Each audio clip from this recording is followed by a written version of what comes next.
What's going on, everyone? It's the Niskel! Welcome back to New Super Mario Bros. Just going to point this out early, this is a post-commentary episode because I lost the audio to the original episode. So what you're going to see is actually the complete edited video that I've already put together in post, and then I'm just going to talk over the finer points.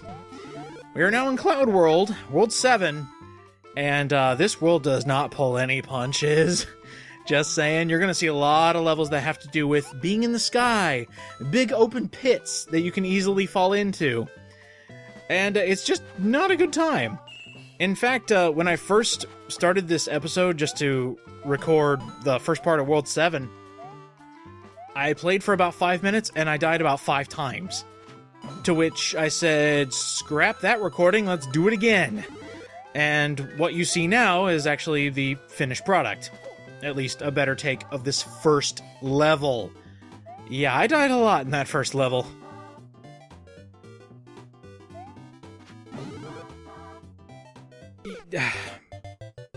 Lose a life to go for a life. Go figure. I have to applaud the level design in World 7, just because a lot of the bonus stuff and a lot of the secret exits are very well crafted. Specifically, this one, in this level in particular, has such a cool way to get a secret. And it's right near the beginning too, so you don't have to go extremely far. It's right after the first coin, and I can actually see through playback the gears turning in my past mind, trying to figure this out. I haven't practiced these levels, but I just love the ingenuity with a few of these levels. So it has to do with that flying box. And immediately, my mind is going, wait a minute, does it respawn? I gotta see this. It does. So not activating the box actually has it respawn. I wonder if I can actually ride it to the end of the stage. Well, those gears are still turning, so let's see if I'm right. If I can actually... Yeah, there we go. Never mind, I fell off. Sorry, it took a few takes. There's a lot of things in this world that took quite a few takes just because it's hard. I believe somebody in the comments said, World 4 and 7. Those secret worlds where you have to be many to get to them, they do not pull their punches, and you are absolutely right. These are extremely hard worlds. Especially with coins. I've mentioned this in previous episodes where coin placement is the bread and butter of these harder stages. And take a look at this. We found a secret by riding the box, of all things. So now we just need to see if this is an actual like bonus stage, or if there actually is a star coin attached to this. Shouldn't be too difficult to figure out which is which. Also, you'll notice on the map we are about halfway through the stage, and if they really wanted to, they could put a hidden exit in this stage. Oh, would you look at that? There's a star coin associated with this. Neato. And I think up here it actually is just a few one-ups. And since I've died so many times in takes that you probably haven't even seen or will not see, this is surely needed. There we go. An extra one-up for my trouble. So much death in this world, I can't believe it. Wow, they actually resisted the urge to put a secret exit here. Another thing about World 7 I just want to bring up before we actually get to see it. The map. The map is one of the meanest in this game. Because, unlike Super Mario World, New Super Mario Bros. Does not label whether a level has a secret exit or not. Because in Mario World, if the stage was yellow, it was a regular exit. If it was red, it had a secret exit. These are not labeled. Which means if you think there's a hidden area, there probably is, but it's going to make you work for it. Now, we actually got through that entire stage and forgot coin 3. I don't think we could have actually gone back for that. But we managed to find a secret, which is kind of nice. So let's actually look for coin 3. Going through the stage normally, It actually isn't that bad. We actually get an old classic Mario enemy back. And I think it's part of the Chomp family, or maybe one of the Bomb family. But it's basically just a cannonball that spits fire at you. It's not a nice bomb boy. And one detail that I actually didn't notice way back in the day when I had to fight these things in Mario 3, the fireballs that it shoots. It's actually its tail. So it only has a limited supply of fire that it can shoot at you. I thought that was amazing. And you can definitely see it in these models. So I'm learning things so far into this game's life. And I actually didn't know you could shoot fire at them either. So here's where we ended up. Let's see if we can get through the stage again, normally. And that was kind of mean. He messed up the mojo. Oh, that wasn't worth it. So that's my one big mistake of this level. And another. What I've actually liked about putting these episodes together is actually making those little montage cuts of just death. As stupid or as acrobatic as these deaths are, having them with no commentary attached and just cutting it off right at the death. I've really enjoyed that. By the way, my coins, nice! Yeah, we're gonna get rid of that nice. Speaking of getting rid of, oh, I got greedy and I went for the coins. Anyway, actually beating the stage. Skipping straight ahead to the end because I have lost my patience. And you'll find that's a common theme in World 7, me losing my patience. I'd like to reiterate the thing you already know, World 7 is difficult. So enough about me bumbling around these stages. I would actually like to mention that I am so glad that a lot of you played this back in your childhood and this is nostalgic for you. It definitely was for me, and by the end of the series we'll know for sure on whether this series, or this first game in the new series, actually still holds up. Spoiler alert, it does, but man, is it mean. Speaking of mean, we got a ghost house. This ghost house, I like the concept behind it, and you're actually going to see a lot of different cuts. I got lost really easily in this ghost house, because my mind likes to wander when I'm playing games. Especially when I'm talking live. If it seems like I reiterate a lot of points in some of these episodes, it's because I do.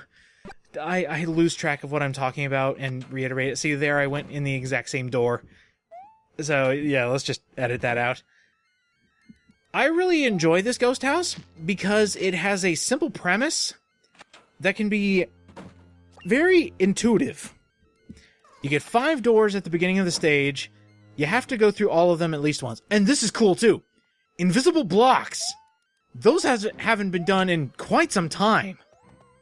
And just seeing them again is really interesting to me. And it looks like we got a secret that we can go to. I don't know why I'm still carrying the springboard. The springboard was actually used to get up to those platforms. And I think this part. This part is really neat. This actually reminds me of a Mario World level, where you have to turn the coins into bricks, and right there is the secret exit. I'm just gonna spoil it for you there. You have to have Mini Mush to get to that. But I really like that. And if you mess up, you can go back to the beginning, and you can try again. I believe it's this one that has another star coin attached to it. No, should be the next one. And that's a nice touch, too. Some boxes have booze in them. I don't think I ever mentioned that in the other ghost houses, but I think this is the first time it's ever actually been done, so I could be mistaken. Those episodes were so long ago, man. And I also wanted to see if I could stand on the box. I can. It was neat. I'm easily amused, okay?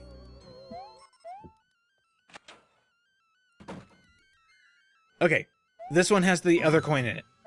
I like this idea a lot. You got this little goop, and you can actually, stomp down on the goop in order to get the coin. That's nice. And it also creates walls that you can wall kick on. Nice little detail. And then we have the switch. Press that. There's your door. You can get out. Now that we've checked all the doors, there is only one way out. It's not this one. I love looking back on the footage and noticing the easy errors I have made. Makes me do a facepalm in the editing booth. There we are. And now for the real exit. This one, take a right, and just bolt. Wow, that Boo's hitbox is probably directly in the middle of him? As long as you ran as fast as you could, you get the 3rd star coin. But with every ghost house, of course it has to have a secret exit. Now, I've already shown you where that was, so after we go through here and get the regular flagpole, we're going to go back and we're going to get a mini mush in order to get the secret exit. The one of many secret exits in this world. There are so many of them.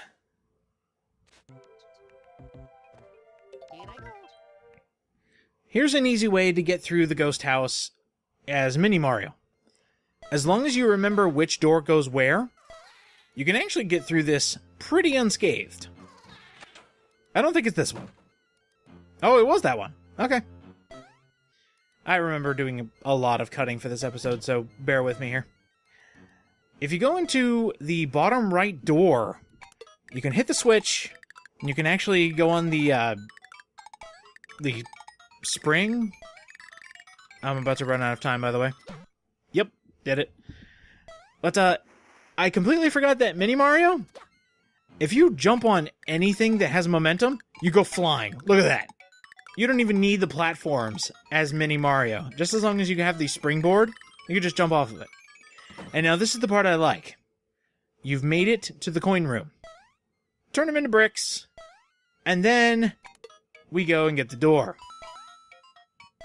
Again, this is so Mario World. I swear there was a level that did the exact same thing. But be wary, because you are on a timer, and if you run out, you're just going to fall to your death. So there is the secret exit. Not hard at all. We barely saw any boos or any adversaries, actually. We're still at 99 lives. Go us. Or go me. Mario, I'm sorry, you're not a real person. You're voiced by a real person, though. I think I'm losing my mind. World 6 is draining me of all my smart. 7-2 as a mini... Not the easiest thing in the world. I'm just gonna say that. But I really do like this stage. This is an interesting idea. It is a stage where you cannot die going left or right, but you can die going down. You get to lead this thing all the way up. And we're not doing this as... Okay, I guess we are doing it as a mini boy. But I really enjoy this type of level. Even when they did it in the classic games. Being able to control the platform you're on was really neat to me. And having an entire level surrounded by that is really cool. You know what's not really cool, though? Not being able to break bricks with your head. There we go. I could have used a Koopa, but trying to maneuver a Koopa shell with Mini Mush is near impossible. So forget that. The other thing I like is it pulls the Kid Icarus thing. You can go off the screen and come out the other side. There's cool ideas in World 7. And there's actually one other stage, I believe it is in this episode, that's just amazing. And it actually contradicts something I said in an earlier episode where Nintendo has one idea in every level and then never uses it again. I was wrong. I mean, blame me all you want, but I completely forgot everything about this game. That's why I'm doing this Let's Play in the first place. It's just so I can rekindle my nostalgic spirit, I guess, because that's what Nintendo excels at. The halfway point, having one coin, I knew they were going to pull a really nasty trick with these kinds of levels. And it basically has to do with putting a bunch of enemies in the way and you having to avoid them while also not, like... Oh, that was tragic. So that's one of the secrets they pull. You have to have a Koopa Shell to get that. And it's just... It is kind of tricky to get. But still, I enjoy this level. Because it starts an auto-scroller going up, in a manner of speaking, because the platform never stops. That's the one thing that changed from the older games, is that platform actually stopped when you stepped off of it. It's not like this right here. So we're gonna have to take a shell and toss it to where it goes on and off the screen a bunch to break bricks. Like that. Like that's gonna be going for infinity. Let's see if we can do it again, but this time break that coin free, and I just ruined everything. Good job, me. But you see what we have to do. That's a really clever idea, and you don't have to be completely on screen to get it. There is one thing that does make this difficult, is if Mario jumps out of frame, like jumps higher and makes the screen scroll up, you can't go back down. And I realized that while watching this back. And there's the dirty secret. Tons of enemies just right in the way. I tried to get that without getting hit, but it wasn't happening. But we did it! We got through the entire stage, got all 3 coins. There is no secret in this one, so we're out of here. Still at 99.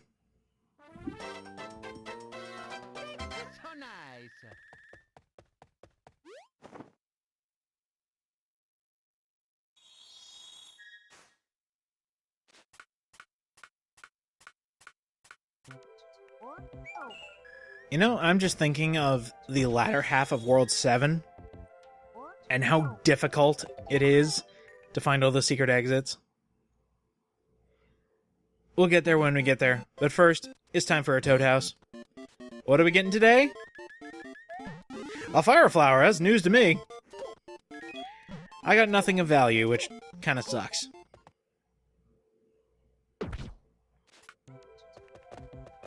"7-3. This one. I kind of had that shock and awe moment because Wiggler's back.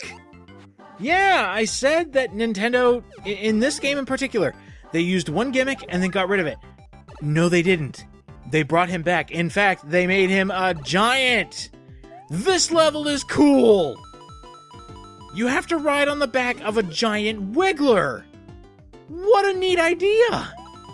And I think he extends really far, actually. So you have tons of time to, like, grab coins, make them appear, do other things. The one thing that I really couldn't grasp, at least in this first run, is how to jump higher. Now, he does, like, a little buck motion, and that makes Mario jump higher if you get, if you press jump at the same time he bucks you up. That did not resonate with me the first time. So you're going to see a lot of screw-ups and a lot of missed items just because I couldn't figure out how to do it. But it eventually does get done. We're all happy. And this is neat. Look at this. In the last episode, we had the same thing where a star shows up and you can repeatedly get stars. But it didn't have coins attached to it. So, right now, we have a constant stream of coins, and we eventually have to go back for them, and this is where I found out that there is an ending to Wiggler. He's not infinite. But I just really like this idea. This is almost an entire bonus stage. But there's still star coins in it, and this is where I kinda screw it up. Yeah, I don't think I'm gonna be able to get that coin.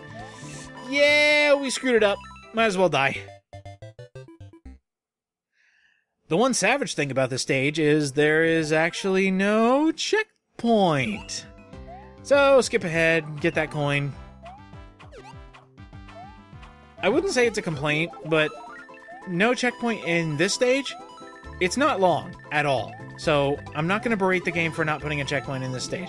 Plus, if you die, you're getting like a million one-ups because of all these coins you are spawning. So, in my mind, this is an amazing level. There's just enough enemies, there's just enough, like, intrigue, there's just enough fun to be had with jumping around and doing flips with a star is really fun. And having just, like, stars that infinitely respawn. This is just such a good idea, Nintendo. I'm so happy you made a level like this. And you also brought back an enemy which, if you're like me, you thought was gone for the game. Nope. They were saving him for a really neat level. And screw you, Boomerang brother.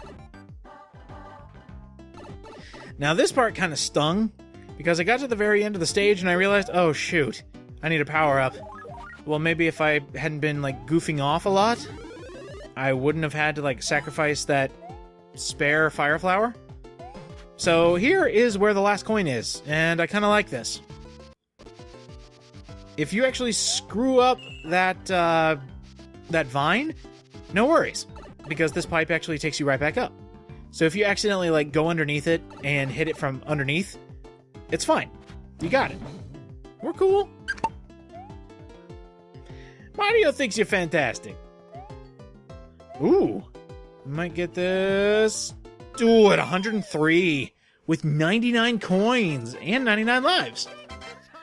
I sense a theme here.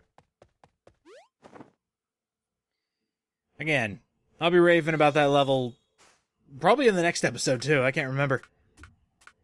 But now we get to the fortress. Yay, the fortress. Oh, man. Let's do it. This fortress is pretty straightforward. But when you're me and you think you're better at a game than you actually are, you make really dumb decisions. There's a lot of moving platforms in this stage, and in my mind, everything is a secret. We gotta go hunting for secrets, even when there's clearly no secret. There's a lot of instant death in this stage. Being crushed is not fun, obviously. I just about died there, that's how close I was. And, yeah, speaking of crushed! That's what I get for being gung-ho and just running straight forward into death. So just wait patiently. There we go. We did it! First coin achieved.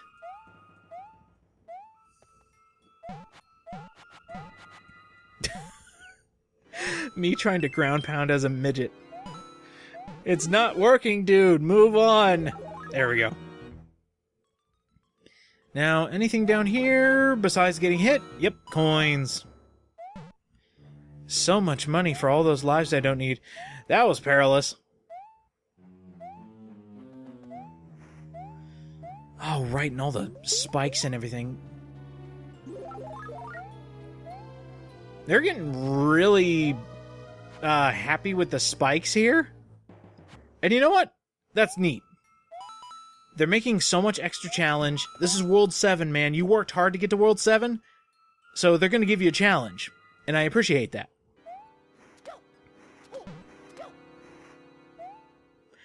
Come on, feed that hamster that's in your brain. You can figure this out.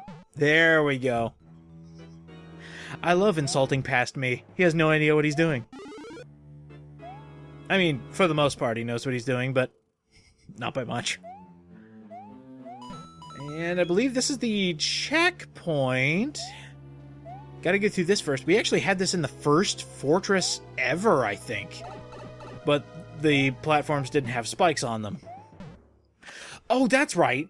This one has the halfway point in a completely separate room. This, in the business, is what we call a loading zone. They need to load the rest of the stage. Now, I don't know if this is actually what happened in New Super Mario Bros. I think they just gave you a place to, you know, sit there and breathe, maybe get a power-up. But, I've played a few bad games in my time. When they have a completely barren room, that's a loading zone. Now, knowing Nintendo, they have ways to cover up loading zones. So, I wouldn't be surprised if that's just really good design on their part, saying, you know what, they had to go through a lot? Let's put the halfway point in there, and let's put a power-up in there. Which makes sense, because if you die, you go back to that room, you need a power-up. This puzzle took a little bit to figure out, even though it's extremely simple. This is me we're talking about here. So what we need to do is go to that middle platform, and we'll be safe. Especially when it, goes back. There we go. Puzzle solved.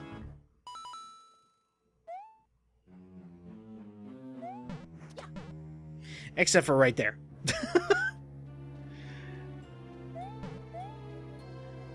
The best part about doing post-commentary for certain episodes is knowing exactly when I'm going to die. Kinda. So here's hoping I don't pull any stupid stunts right at the end, because we are right at the end. There's the coin.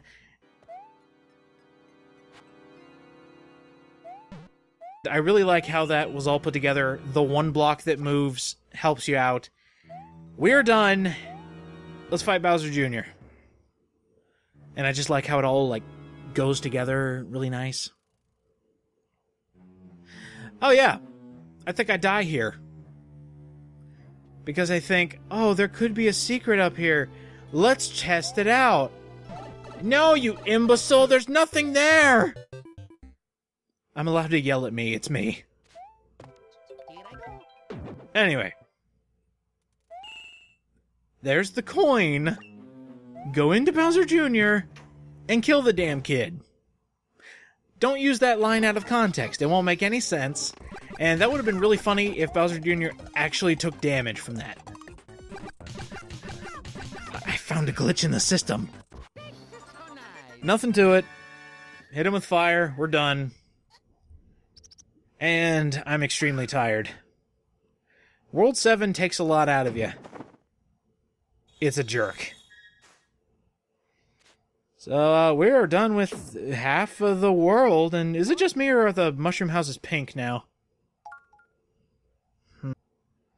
Next time on New Super Mario Bros., the second half of World 7, aka, this part sucks. See you guys next time.